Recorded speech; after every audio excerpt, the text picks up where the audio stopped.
हाँ कुह ମୁଁ ଶତ୍ରୁଘ୍ନ ଦାସ କହୁଛି। हाँ 1 ନମ୍ବର बस 60 ବର୍ଷ ହେଲା ଏଠି ରହିଲୁଣୁ जगन्नाथ बस्ती ଜଗନ୍ନାଥ ବସ୍ତି। आदर्श कॉलोनी ଏପର୍ଯ୍ୟନ୍ତ ଆମର ଝୁମ୍ପୁଡ଼ି ସମସ୍ତଙ୍କର କାହାରି ବି ଉଠିଲାନି। ଆଉ ସରକାର ଦେବେ ଦେବେ ଦେବେ ଦେବେ କହି କହିକି ଆଖେରେ 5-10 ଥର ଭୋଟ ଦେଲୁ କିନ୍ତୁ କୌଣସି କଥା ବୁଝିଲେ ନାହିଁ। କୋଉ ସରକାର? ନବୀନ ସରକାର। ଏବେ ସରକାର ତ ଗଲେଣି, ଯାହା ଭଗବାନ ବିଚାର କରିବ। हाँ हेलो ସରକାର ଗଲେଣି, ଯାହା ଭଗବାନ ବିଚାର ତ ଆପଣ ଆଗାମୀ ଦିନରେ କ'ଣ କରିବାକୁ ଚାହୁଁଛନ୍ତି?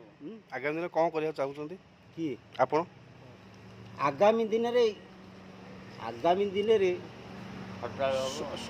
ମୁଁ କହିବି କ'ଣ, ସେଗୁଡ଼ା କହିବିନି କେତେ, ସେଟା ସବୁ ଲେଖା ହେଇ ଥୁଆ ହେଇଛି। बस ସେ ତ ଇଲେକ୍ସନ ଗଲାଣି। ଆପଣ କେତେ ବର୍ଷ ଆଠି ଆପଣ ବସ୍ତ୍ରାକୁ ମୁଁ ଦେଖିଲେ? ରହିଲିଣି 60 ବର୍ଷ ହେଲାଣି। ଆପଣ ବସ୍ତ୍ରାକୁ ପ୍ରମାଣ ଦେଖିଲେ? କ'ଣ ଅଛି? ବସ୍ତ୍ରା କାଇଁ ହାତ ଏ ହାତ ବଢ଼େଇଲେ? ଜଗନ୍ନାଥ ବସ୍ତି, ପ୍ରମାଣ 60 ବର୍ଷ କ'ଣ ରଖିଛ?